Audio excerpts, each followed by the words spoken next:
Assalamualaikum warahmatullahi wabarakatuh. Salam sejahtera untuk kita semua. Perkenalkan, nama saya Abdul Fadli Kalaloi, SIKOM MA. Saya merupakan dosen pengajar di program studi Ilmu Komunikasi, Fakultas Komunikasi dan Ilmu Sosial Universitas Telkom.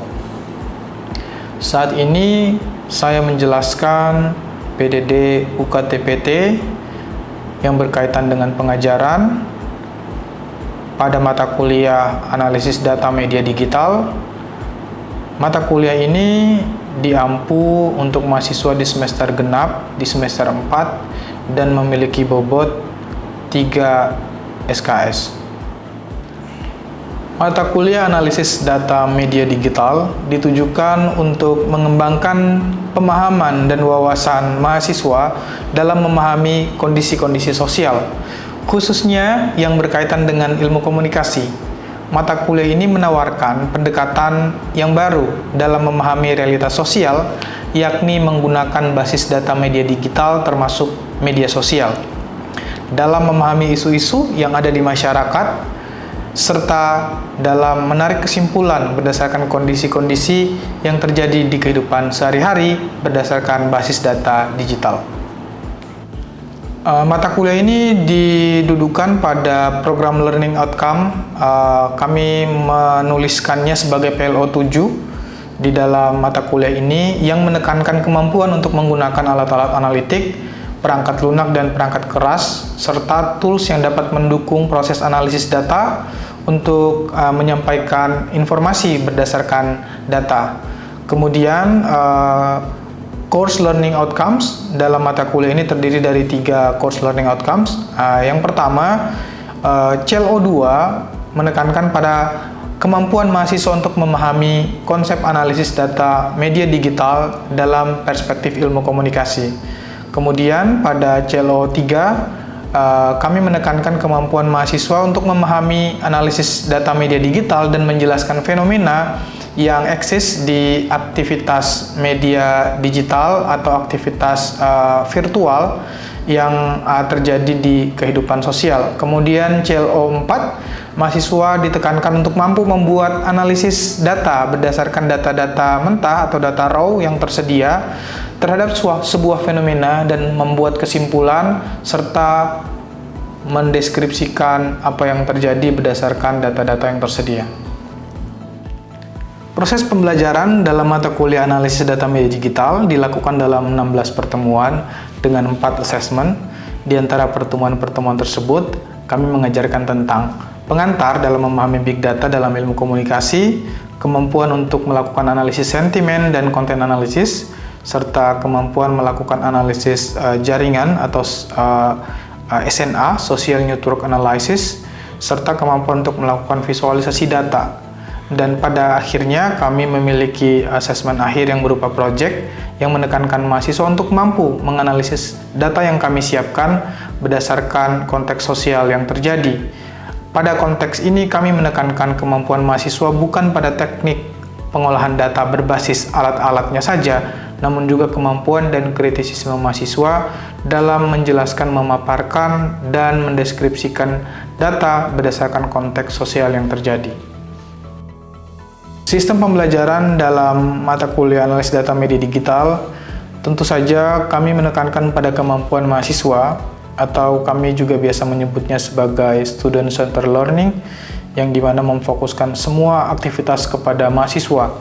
Namun di awal pertemuan tentu saja kami melakukannya dengan metode ceramah untuk memberikan pemahaman dasar berkaitan dengan hal-hal yang berkaitan dengan mata kuliah ini.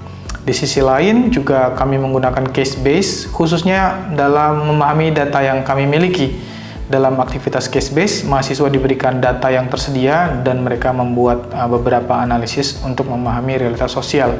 Dan tentu saja pada asesmennya kami menekankan kemampuan mahasiswa untuk melakukan pembelajaran mandiri, di mana kami menyiapkan materi topik yang dapat mereka cari tahu sendiri, lalu kita diskusikan di kelas untuk mencapai pemahaman bersama. Dalam mata kuliah Analisis Data Media Digital, sebagaimana merujuk kepada kurikulum OBE, kami melaksanakan assessment di beberapa bagian yang dapat kami lakukan penilaian. Dalam mata kuliah ini sendiri, penilaian dilakukan sebanyak 4 kali, yaitu assessment 1, assessment 2, dan assessment 3, meliputi beberapa CLO yang terdapat dalam PLO yang sudah disebutkan sebelumnya. Bobot assessment sendiri beragam. Pada assessment 1 adalah 10% untuk kuis dan ujian tulis, kemudian assessment berikutnya ada 30%, kemudian assessment berikutnya kuis lagi 10%, dan assessment akhir pada aktivitas project kami memberikan poin sebesar 40%. Dalam pembelajaran pada mata kuliah analisis data media digital, kami menggunakan beberapa referensi sebagai rujukan. 2 diantaranya adalah buku dari Rob Kitchin tahun 2014 yang berjudul The Data Revolutions, Big Data and Open Data Infrastructure and Their Consequences. Kemudian ada dari Colin Strong tahun 2015, Humanizing Big Data, Marketing at the Meeting of Data, Social Science and Consumer Insight. 2 di antara referensi tersebut mursal kami gunakan dalam proses pembelajaran dan beberapa referensi lainnya. Berikut video yang dapat dilihat yang berkaitan dengan pembelajaran pada mata kuliah Analis Data Media Digital. Oke, selamat siang teman-teman semua. Oke, semoga semuanya happy ya. Ini saya akan menyampaikan materi hari ini terkait dengan mata kuliah Analis Data Media Digital. Pertama-tama saya akan memaparkan struktur pembelajaran yang ada di LMS. Ada beberapa poin ya.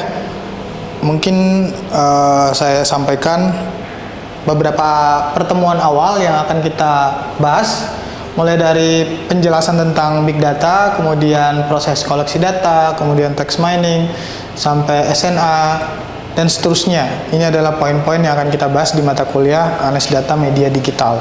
Nah, kita bahas yang pertama dulu hari ini materinya, yaitu kita akan perkenalan tentang digital dulu ya, untuk memahami digital itu sendiri. Oke, kita mulai. Di sini teman-teman bisa lihat topik yang akan kita bahas ada 4 poin. Yang pertama adalah mendefinisikan data. Jadi mendefinisikan data itu sifatnya logik ya. Jadi logik itu harus didasar dari mana dasarnya kita mengatakan itu. Begitu ya. Kalau di dalam ilmu kita menyebutnya etimologi. Asal muasal kenapa sesuatu itu disebut sesuatu. Misalnya kenapa meja disebut meja, lemari kenapa namanya lemari, boleh nggak saya sebut itu kolam gitu ya. Harusnya boleh-boleh aja kan, tergantung yang kasih nama pertama kali ya. Cuman kenapa itu dinamakan? Nah, itu basic pendefinisian namanya. Jadi itu penting untuk kita pahami sebagai seorang scholars ya, atau pembelajar. Ini yang mungkin perlu kita pahami bersama. Yang kedua, kita memahami big data, defining big data. Jadi big data itu apa? Kalau selama ini mungkin sering kita sebut, jangan-jangan yang kita sebut itu hanya ngikut-ngikut aja yang orang ngomong gitu ya. Padahal kita sebagai scholars kan harus punya dasar ketika kita menjelaskan atau menyebutkan sesuatu. Ada tanggung jawab sosialnya sebagai seorang yang terpelajar gitu ya, scholars. Kemudian yang ketiga, Big Data in Communication Studies. Nah, ini yang ketiga paling penting, karena ini nanti akan memisahkan pembelajaran kita dengan pembelajaran yang tidak komunikasi, maksudnya gitu ya. Jadi tentu saja big data itu dibahas di mana-mana. Kalau di ekonomi ada blockchain gitu ya, kalau di computer science mereka bicara tentang deep learning, kemudian kalau di informatika mereka bicara tentang sistem dan seterusnya. Nah, kita juga tentu punya objeknya. Jadi ketika kita menyebut big data, tidak seluruhnya juga kita paham. Tapi apa dampaknya ketika kita kaitkan big data dengan pembelajaran di ilmu komunikasi? Ini yang mungkin menjadi garis besar dalam pembelajaran kita di mata kuliah ini. Yang terakhir itu adalah studi case. Jadi apa yang bisa kita ambil dari big data yang kita bisa tarik itu sesuai dengan kemampuan kita sebagai pembelajar di bidang ilmu komunikasi. Nah, ini artinya case-case yang bisa kita selesaikan pakai pengetahuan ilmu komunikasi dari aspek big data itu sendiri. Sampai di sini clear? Clear ya? Oke. Saya lanjutkan, kita masuk ke materinya.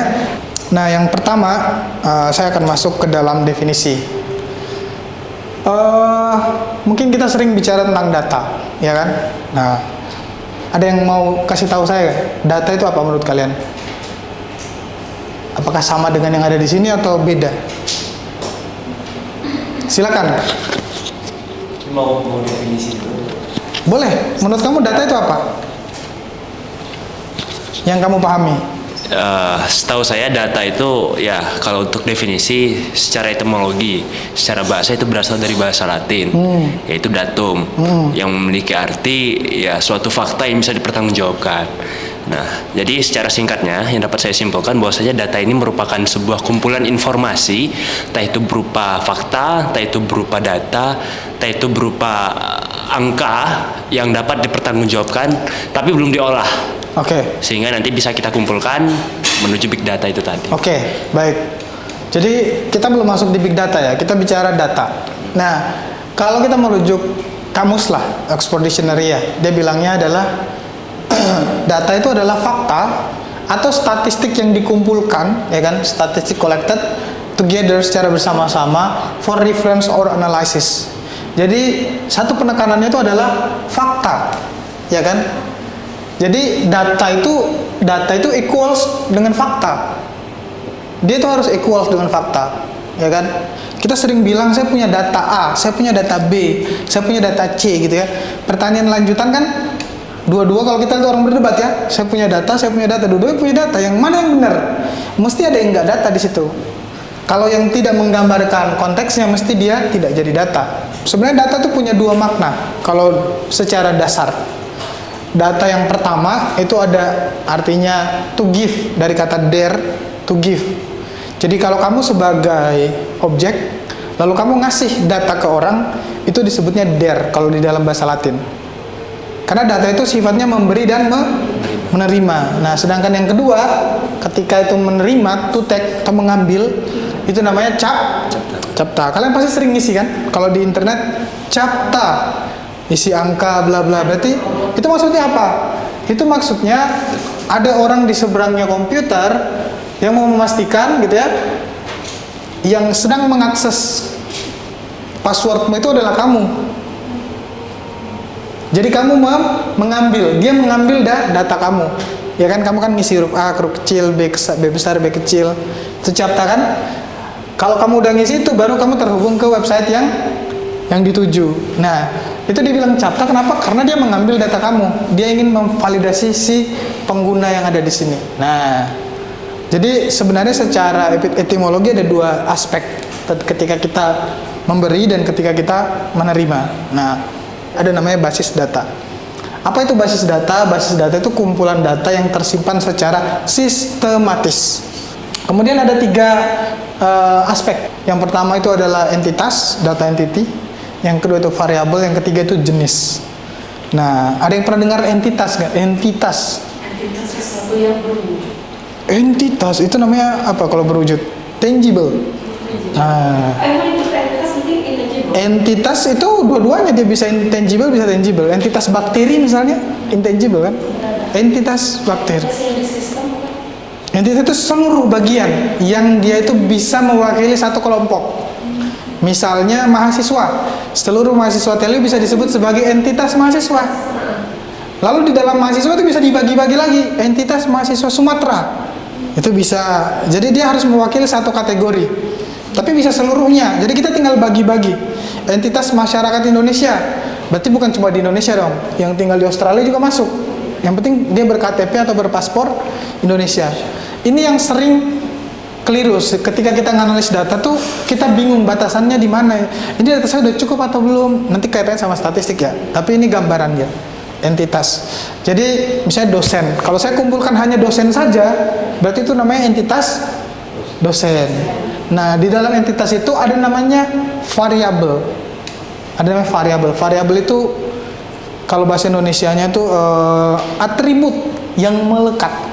Tahu nggak variabel? Tahu nggak atribut? Identitas. Nah, misalnya entitas siswa Bandung atau entitas pelajar di kota Bandung. Itu semuanya kan sama, pelajar. Berarti SD, SMP, SMA. Untuk membedakannya kita perlu variabel. Variabel itu berkaitan dengan atribut. Jadi sesuatu yang melekat. Kemudian jenis data. Kalau jenis data itu mencakup yang bawahnya lagi. Data itu bisa berbentuk angka, bisa berbentuk tulisan teks, betul. Kemudian dia bisa berbentuk geografi atau lokasi. ya kan? Dia juga bisa berbentuk waktu. Jadi kalau waktu itu kayak jam dan seterusnya, itu berbeda. Begitu kira-kira ya. Itu gambarannya. Tadi ada beberapa jenis data ya, ada data numerik, data yang sifatnya angka, kemudian data time, waktu. Biasanya ketika kamu membeli sesuatu atau komen di Instagram atau kamu ngapain mesti akan tercatat kapan itu terjadi. Secara digital begitu. Kenapa dia berbeda? Walaupun dia numerik, dia punya konteks.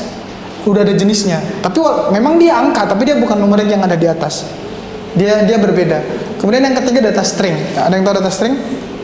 String itu data yang bukan angka. Data yang bukan angka. Data yang bukan angka berarti teks ya. Dalam bentuk apapun, emoticon, teks, ya kan? Atau varchar, biasa disebut varchar juga atau data string. Kemudian yang keempat data spasial atau data geografi ya. Jadi lokasi, apapun yang berkaitan dengan tempat dan seterusnya. Seperti itu. Big data. Saya kasih sedikit gambaran terakhir sebelum kita ada assessment di dalam mata kuliah ini. Untuk awal, assessmentnya adalah kuis. Kuisnya adalah pemahaman kita terhadap materi yang kita bicarakan yang kaitannya sama analis data. Sebelum itu saya ingin paparkan sedikit tentang big data. Jadi big data itu awalnya sebenarnya sama seperti kalau Anda menyebut sesuatu itu besar.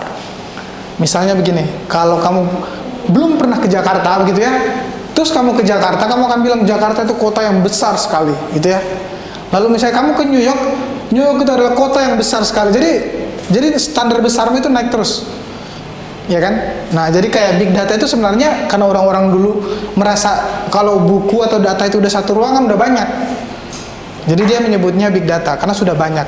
Nah, lalu seiring dengan perkembangan waktu, big data itu tidak didefinisikan lagi hanya soal banyak, tapi dia menjadi bersyarat. Kalau yang pertama sudah pasti huge in volume, artinya besar secara volume. High in velocity, jadi interaksi datanya itu tinggi. Jadi kalau kayak sosmed tiap hari ada yang posting, ada yang komen, ada yang bikin akun gitu ya, cepat. Kemudian harus juga bervariasi. Jadi dikatakan sebagai diverse in variety. Jadi banyak akses. Jadi percuma kalau besar, kemudian velocity tinggi, tapi datanya hanya soal orang Bandung aja gitu. Jadi dia harus variasinya tinggi. Ada ibu-ibu, ada anak-anak, ada bapak-bapak, ada yang posting makan-makan, ada yang posting jalan-jalan, ada yang posting gosip. Pokoknya dia bervariasi. Baru dia dibilang big data. Itu baru 3 aspek. Yang ketiga exhaust in scope. Jadi besar. Exhaust itu artinya kalau dikata besar ya besar banget itu. Jadi scope-nya itu tidak terbatas.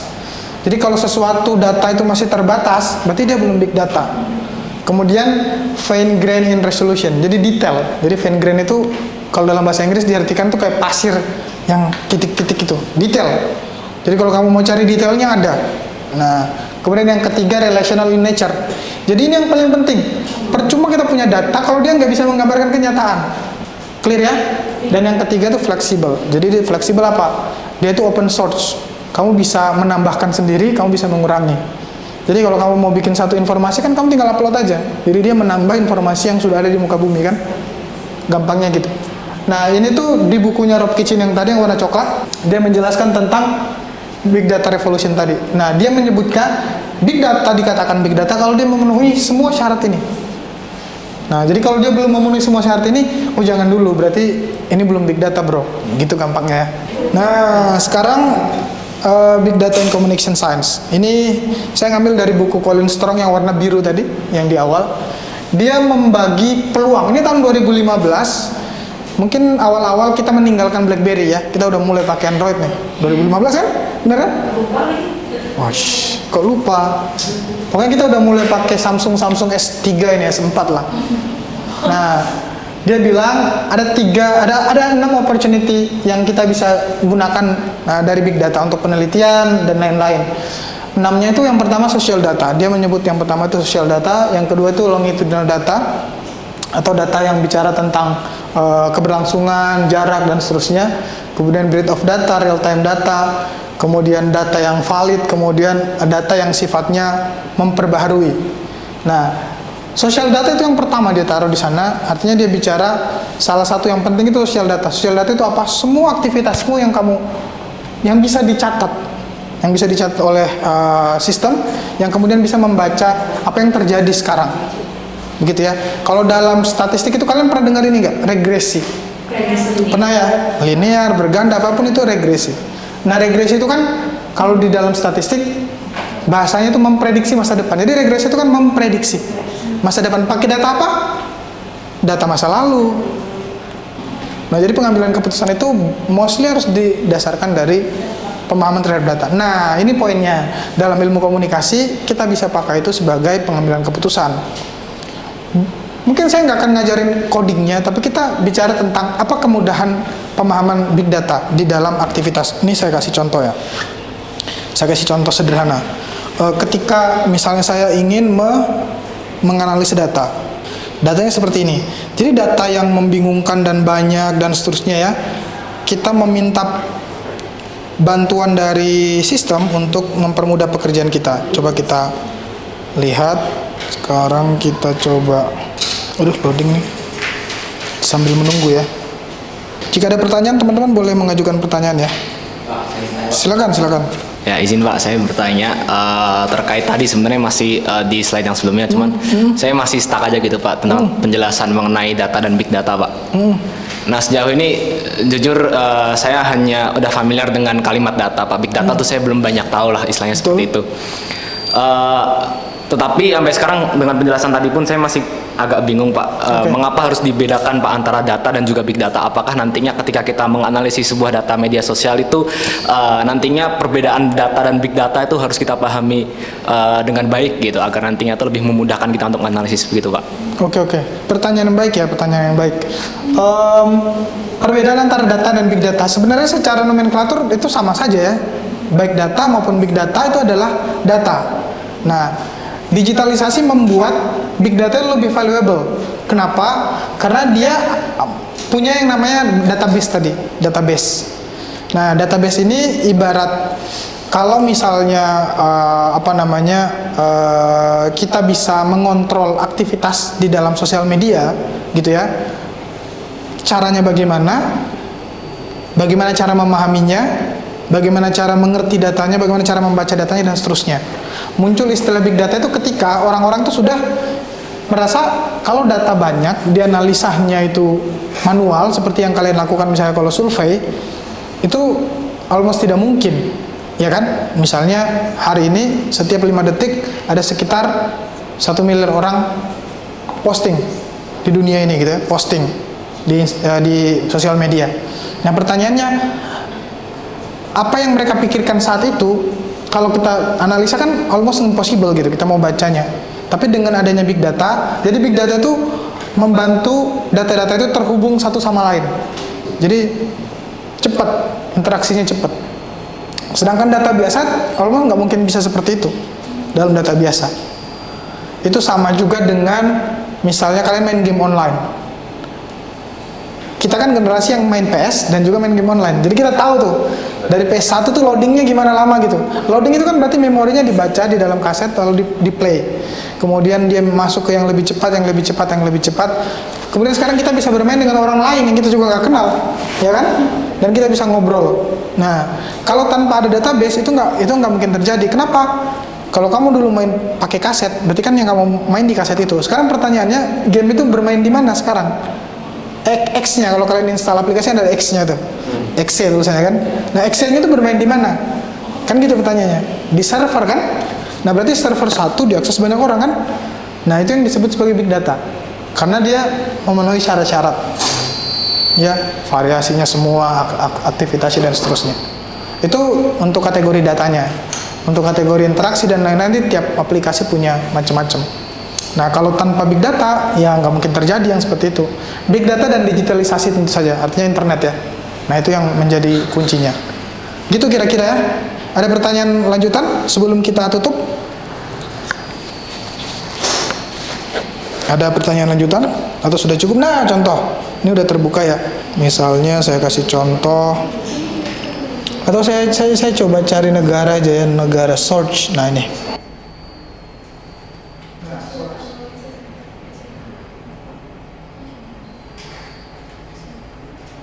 Nah, contoh ya. data yang tadi bentuknya seperti ini, gitu ya.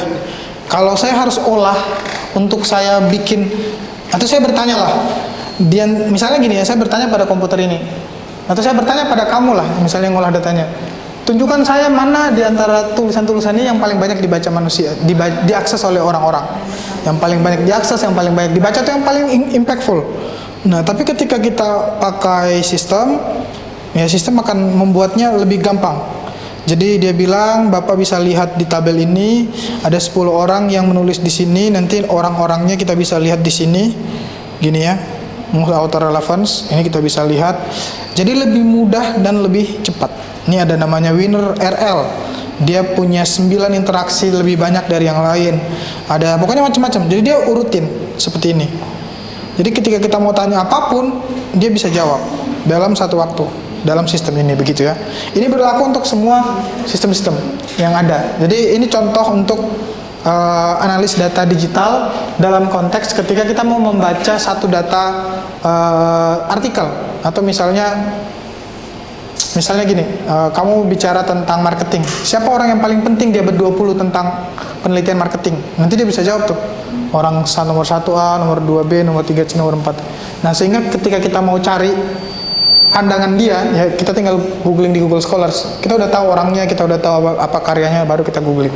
Jadi mempermudah aja, gampangnya gitu. Itu dalam konteks yang berbeda. Sedangkan dalam konteks sosial media nanti berbeda lagi. Misalnya sosial media kita bicara tentang, ada kayak gini ya, ada yang namanya sentimen emosi. Jadi emosi kita saat kita menulis di sosmed itu bisa dibaca.